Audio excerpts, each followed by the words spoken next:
Hello, my name is Natalie Vasquez. I decided to do my presentation on sex trafficking, specifically domestic minor sex trafficking in the state of Connecticut. Um, so just a little background, when it comes to domestic minor sex trafficking in the state of Connecticut, um, the definition of that is the exchange of any sex of a minor under the age of 18 for anything of value. So that can be sneakers or a relationship, whatever is valuable to that specific youth is defined under DMST. When you're under 18, you do not have to prove force, fraud, or coercion over 18 in the state of Connecticut to be a victim of sex trafficking. You have to prove force, fraud, or coercion. So there's different types of DMST. There's a lot ranging from internet-based street prostitution, which is really less common nowadays. Stripping and pornography are two what we call gateways into the life. The reasons being is because if you go to work and you sell pictures or you're stripping, you can get asked to or forced to sell your body in other ways that you might not want to, but to keep your job, or, oh, I have a picture of you, and if you don't want me to show anybody, then you'll do this, this, and that. So escort services, casinos, private parties. So private parties is concerning because that can be anything from like bachelor parties, frats. It can be a lot of different ways, but a big way is kids selling kids. So that means that if you're a freshman in high school and you go to a party and the cool kids are like 17 or 16, 17 and they're already in the life, they'll say to you like, well, if you want to hang out with us, then you need to do this too. So that's a big way that kids get stuck into this because they want to be accepted, they want to have friends. Another big one is sex for drugs, so that's playing a really big role, and we see in gang-based prostitution as well.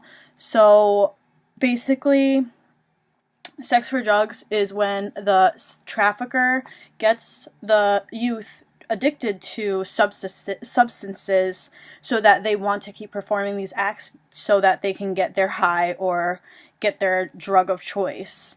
And then gang-based prostitution is number 2 in their income now. It surpassed weapons. Weapons is now number 3, and number 1 is drugs.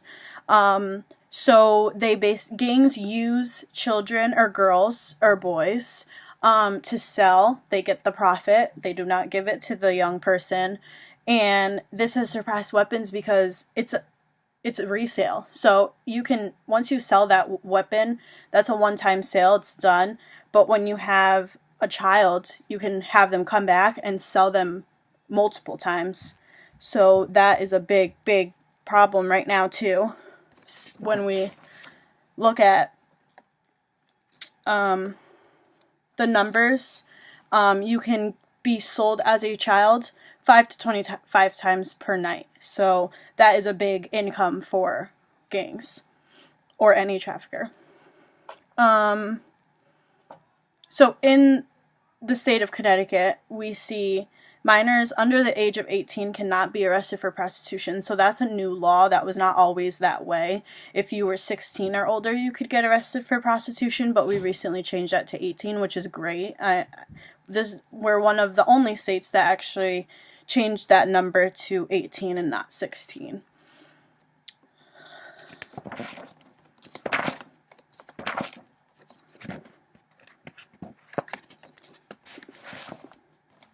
So in the state of Connecticut, 2008 to present, over 800 youth have been referred as a victim of trafficking, and the age range is from 2 to 18. A lot of the younger ages 2 and 4 are into familiar, so that means that a family member is selling the child in the family.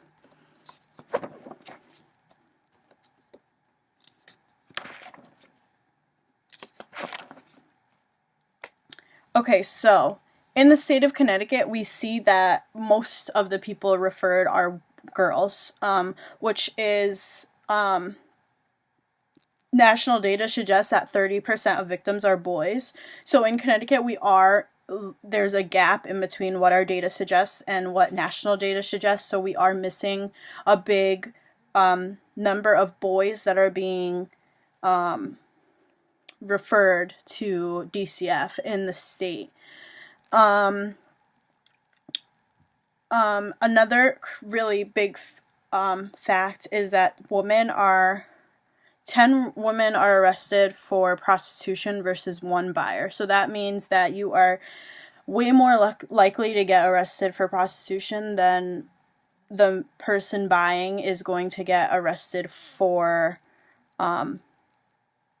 buying.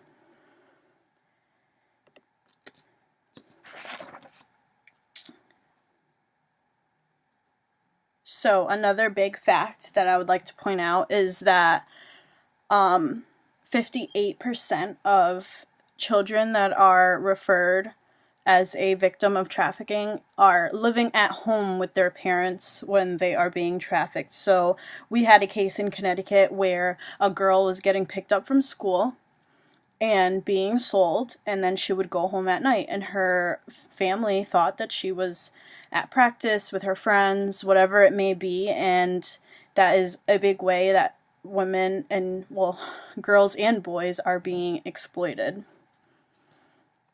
So I would just want to point that out because people think that just kids that are in foster care or adopted or are runaway are the people that are at risk, which is true, but a lot are at home.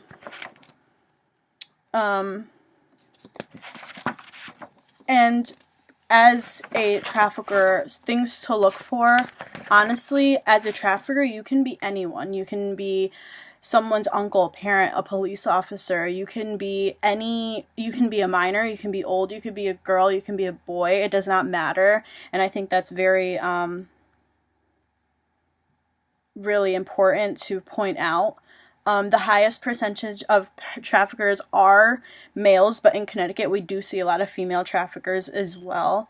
Some of them are under 18 and some of them are adults. Most traffickers are victims of the life, so they become what they call the bottom bitch. So that just means that you become the trafficker after that trafficker has either died, went to jail, or whatever the case may be. You become the next trafficker.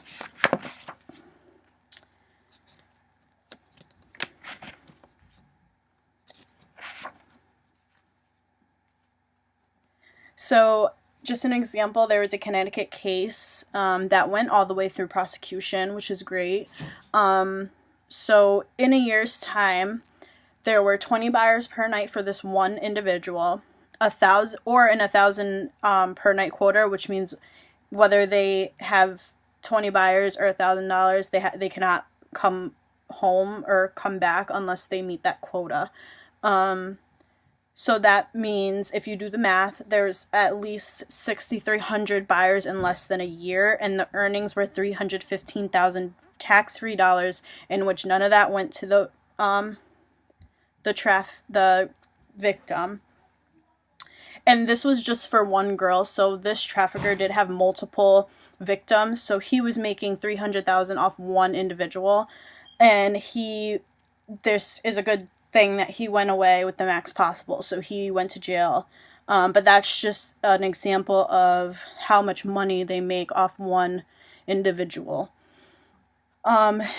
So I think that it's important to talk about demand, because this honestly would not be an issue unless there were people out there buying children. So I think that's the biggest thing that we need to talk about. We need to focus on. We need to focus on prosecution. We need to focus on getting these people in jail that are buying children. I know there's a case out right now, who's a senator who got in trouble. His last name's Shorty, I believe, and he was caught in a hotel room with a 17-year-old male. So this happens more than we even know.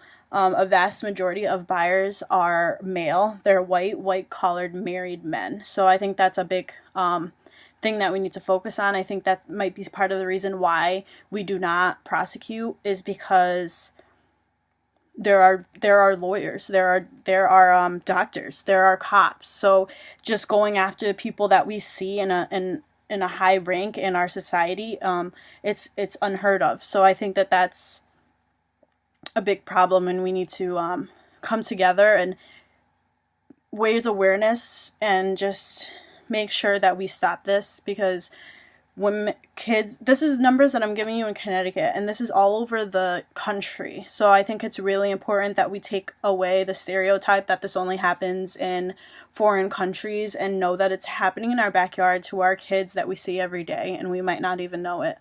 So I hope that you guys learned something, and I hope that you take something from this and spread it, because I think it's really important, and I think we have a lot of work to do. So thank you.